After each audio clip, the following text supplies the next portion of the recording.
The Housing, Community, and Economic Development Committee will now come to order. We'll begin as a minority committee. We have 2 members present of the 5 members on the committee. Councilmember Jan Perry is present, myself, Chairman Cardenas, we're both here.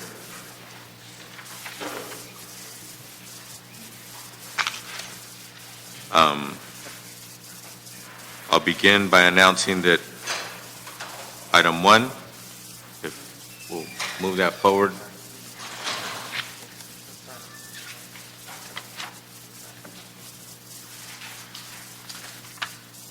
Councilmember Perry, item 1, 2, 3, and 6. Unless you have any questions, I'd like to move those forward in a consent fashion. 6? Yeah. That's fine.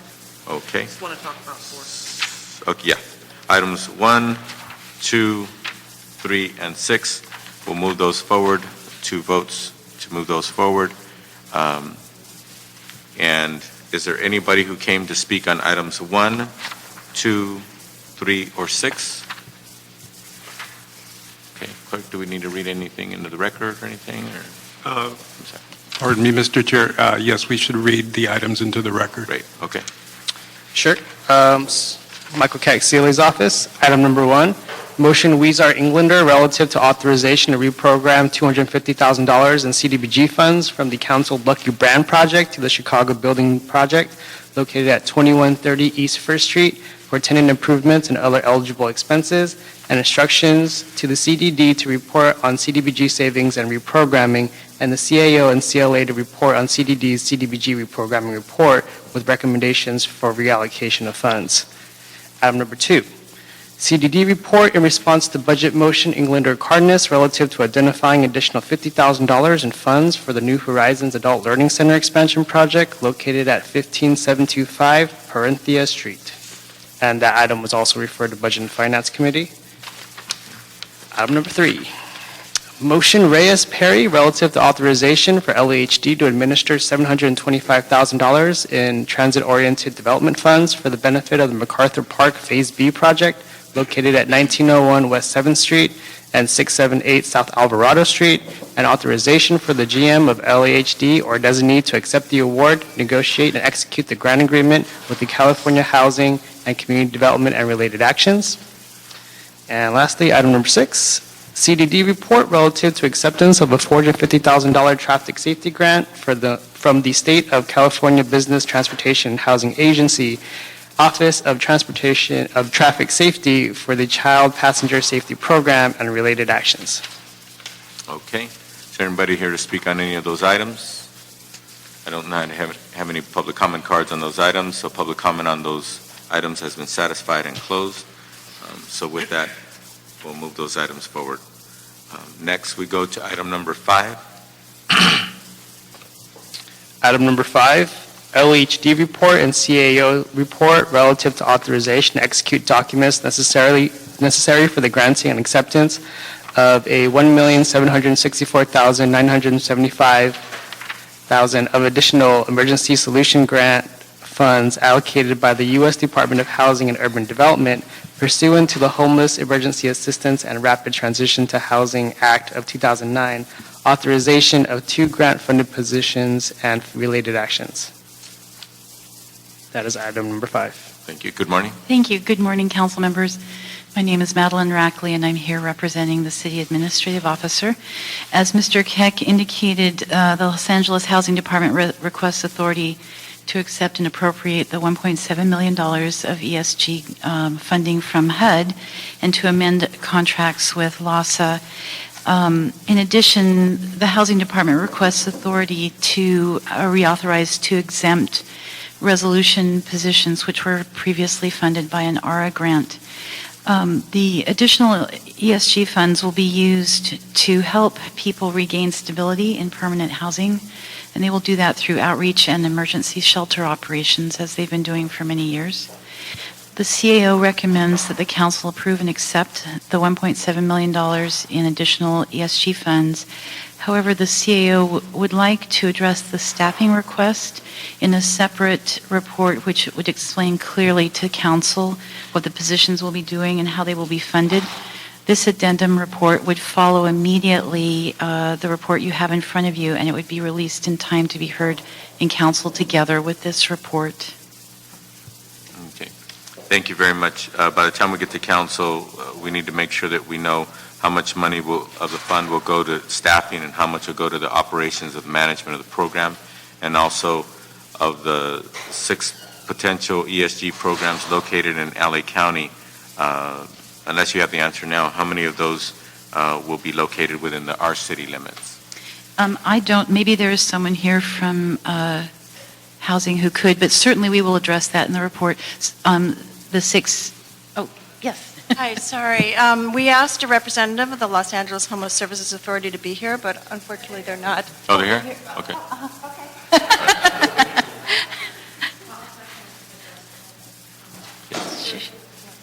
Whoever can address those questions. If not, then we'll get them in the report. Okay. I'm Suzette Flynn. I'm with the LA City Housing Department. And Stuart, Stuart Jackson, controller with LASA. the money for the ESG program is going to be used jointly. The city has been working with LASA and the county to develop a program, so these funds would be best used. And LASA did an RFP to solicit providers for 6 providers. I think that 3 of them will be located they're going to be in the supervisory district because it's a countywide program, but I believe that at least 3 of them will be in the city of Los Angeles. Okay, at least 3 programs in the Yeah. city of LA. Okay. I mean, they'll serve, all of the city of LA, but 3 of the centers will be actually located physically in the Los Angeles city. Anything else? Nothing to add to that, sir. Okay. All right. Thank you very much. Certainly, we'll Any follow up. questions? Okay. No questions from the committee at this time. Thank you very much. Sure, sure. And is there anybody here for public comment on item number 5? Any additional public comment? Anybody here for public comment on item number 5? I do not see any public comment cards filled out. See no one come forward. Public comment on item number 5 is closed. So with that, we'll approve the CAO report. Okay. Next, we move to item number 4. Item number 4, motion Perry Parks relative to an instruction to the LEHD to expedite the processing of applications relative to resyndication of tax credits for affordable housing projects pursuant to the low-income housing tax credit program, and the LEHD not delay processing of these applications while the LEHD's resyndication policies are being finalized. Okay. Thank you very much. My first question is, can you explain to us how the LA Housing Department's, can you explain how the resyndication policy works? What takes place? Actually, Helmi Hesrick, Assistant General Manager. I will actually ask Manuel Bernal to talk about the technical part. Sure. Okay. Manuel Bernal, Housing Department. Resyndication is really a continuation of sorts. Currently there's tax credit program has a 15-year compliance period. Those projects usually go through that period, but they really are held affordable for 55 years. But after 15 years, the properties or the developers can resyndicate, essentially get an additional allocation of 4% credits this time. So at year 15, they become eligible for another batch of tax credits. And that's what the resyndication is projects that have gone through their 15-year compliance period are eligible to be resyndicated to receive an additional batch of credits, this time 4% credits, or it could actually be 9 as well. And the way to do so is through our bond program. The 4% credits are attached to the bond program that we have. If you go through the bond program, you're automatically eligible for 4% credits. Okay. I would add one thing. Most of these projects have existing LAHD loans on them, so we would also be re-underwriting the loans or seeking payoff of the loans. Mm-hmm. Okay. And then also, I've been asked by Council President Wesson to read into the record an additional paragraph as part of this motion to amend this motion read it into the record, and I'll give a copy to the staff. What we'll do is add language to the motion that reads, move that the Housing Department work to expeditiously process applications on behalf of FAME Corporation, Figueroa Economical Development Corporation, Normandy Economic Development Corporation, and concerned citizens of South Los Angeles. And there's parentheses, I want to. And report back to the HCED committee in 45 days on these, on the progress of these projects. Okay. Do you have any additional questions? Yeah, I do. My concern is, and most of these are over in, well, they're all in South LA, and most of them are in my district. So I'd like to, number one, shorten this report back to 30 days. 40 days throws us way into past Thanksgiving, and once you get past Thanksgiving, everything's kind of a slide. So, Yes, 30 days instead of 45 days. yeah, we'll change it to 30 days. Yes. And then, I'm glad we now have a list of projects. I was going to put them in, but my main concern in holding these things up, as you know, is a cash flow problem for nonprofit developers. And I understand that you're trying to address states' rollback on tax allocations to try to create a program that we can administer competitively, and that's going to take time, and I recognize that, but I don't think, just like anything, when there's a change in policy, for people who are already in the pipeline, I'm always a believer that they should be grandfathered or let them move forward, and then you get the next batch, not the batch that's in the hopper now, because they came in with the understanding the rules of engagement, and I just don't think that it's fair to change it midstream and then to cause delay for them, because most of what they have proposed is premised on a timeline that directly affects their ability to pay their bills and do their pre-development costs. So, that's why I put this motion in. And in fact, most, you know as well as I do, most nonprofit developers have very limited cash flows. So time is truly money for them, and the longer it takes, the worse it gets. So if you can come back in 30 days with responses, I can't remember how many are in the hopper. What, about 20-something? Well, I don't know the exact number of projects that are seeking re-syndication, but I do want to say one thing. First of all, this is a very helpful motion to us, and we appreciate the momentum to move it forward. We think having a fast time frame on this is actually helpful to the department. The motion suggests that we are revising existing policies. We don't have existing policies for re-syndication, so this is creating new policies. We did create a draft policy. We circulated it publicly. We had a public meeting last week. We've gotten 17 letters back.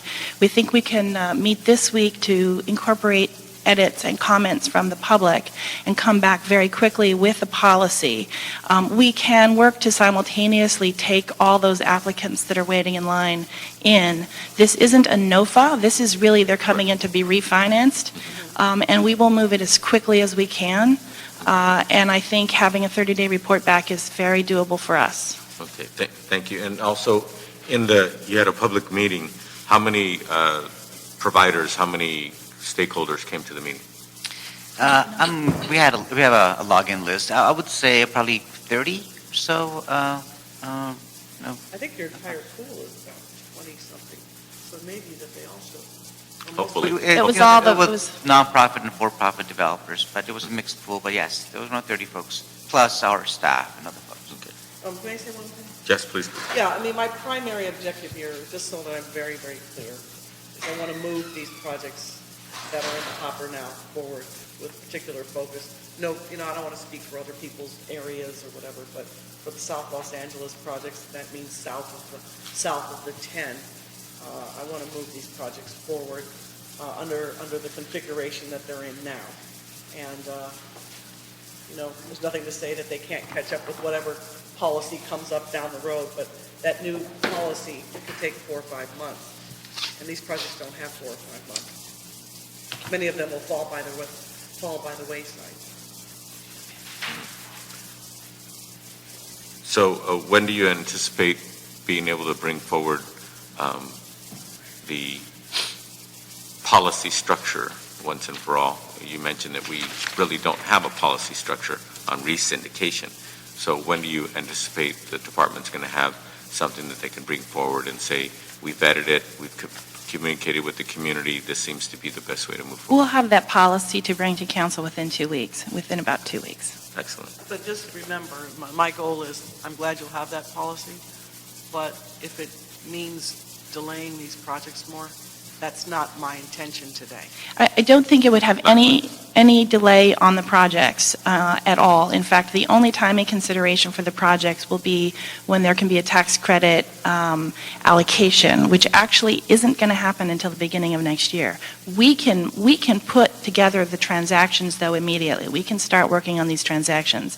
The policy will address the city's interests in the re-syndication. So, for example, if they have an existing LAHD loan, should it be paid back?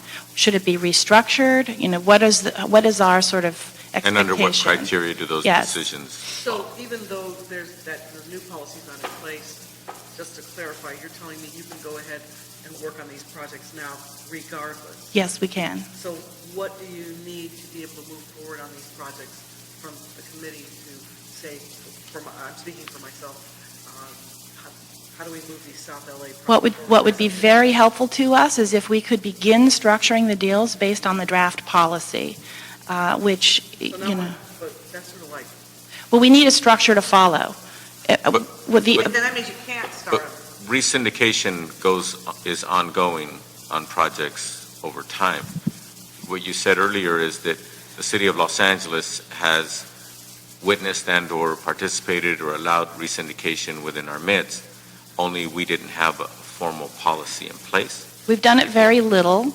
We are now hitting 15 years of tax credit, so we haven't done many of these. Uh-huh. We have done some re-syndications. We did one recently with a for-profit developer related, and they repaid their entire loan.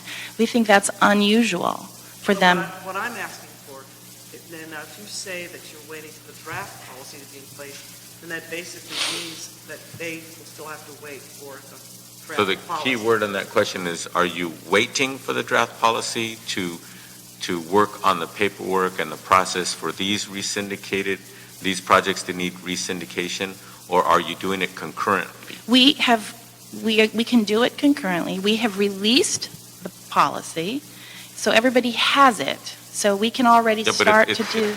You released a draft of the policy, right? You didn't All it release does something is that explain actually I'm the way we would asking structure the something deal. different. What I'm asking for, I understand you're going through the draft policy analysis, and I get that.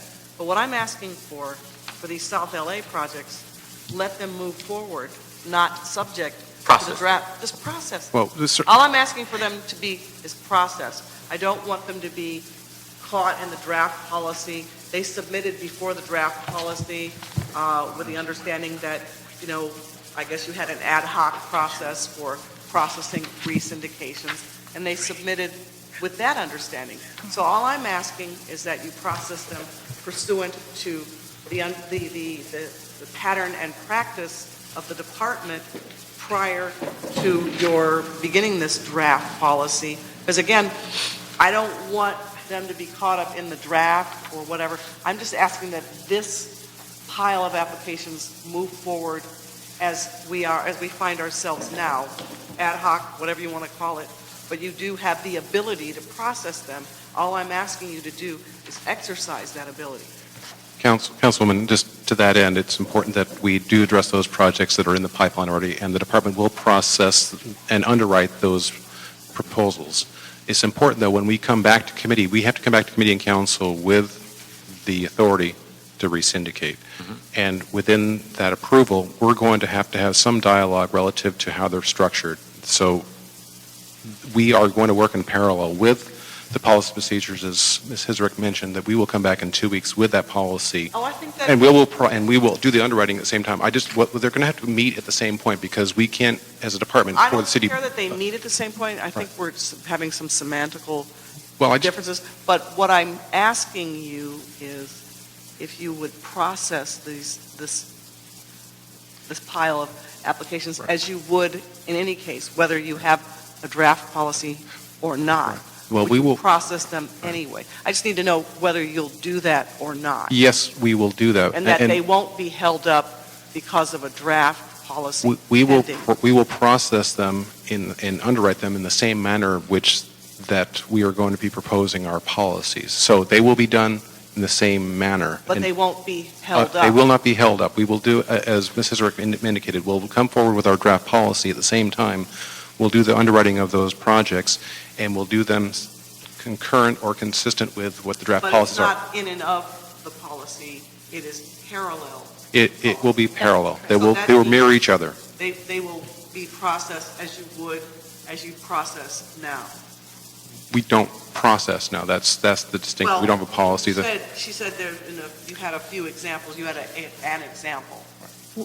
Yes, Yeah. we have an example, and I would submit to you that the staff will work on the underwriting as we have structured it in the policies. So all I'm saying is that at parallel, whether or not the policies are adopted, we will move forward with the resyndications using the structure that we think at this point that staff is going to recommend. And if the policy passes, great, but we will continue to process. We can process these. We're just using it as our benchmark for how we restructure these deals. And then anything that comes in effective, after the effective date of the adoption of this new policy that you're working on, obviously that's fair game for being subject to that policy. Correct. But Yeah. anything that's, here in this gray area now, it's actually not a gray area. I'm arguing, and I'm arguing on behalf of South Los Angeles, and I don't want to speak for other folks, but, I think that they need to move forward. We'll move them Okay, forward. so we're on the same page, I think. I think so, yes. Okay. Okay. All right. Any questions? At this time, we do have a full complement of the committee. We have present Councilmember Ed Reyes, and so we will. Since we have no more questions from the committee, is there anybody here to speak on this item from the public? We're in item number 4. Seeing no one come forward, I do not have any public comment cards on item number 4. Public comment on item number 4 is now closed. With that, we'll move to approve the motion as amended in committee with the language and the report back of 30 days. Okay, thank you very much. And then, would you like to reconsider items 1, 2, 3, 5, and 6, since we now have a quorum? Correct. Okay. Okay. So those items being reconsidered, we now have a full complement. Ms. Reyes, you're in accordance to approve those items? Yes. Okay, so they're approved on a majority vote. Okay, thank you. This committee is now open for general public comment. Is there anybody here for general public comment? General public comment is open at this time. See no one come forward. I do not have any public comment cards before me on general public comment. General public comment is now closed. This committee is now adjourned.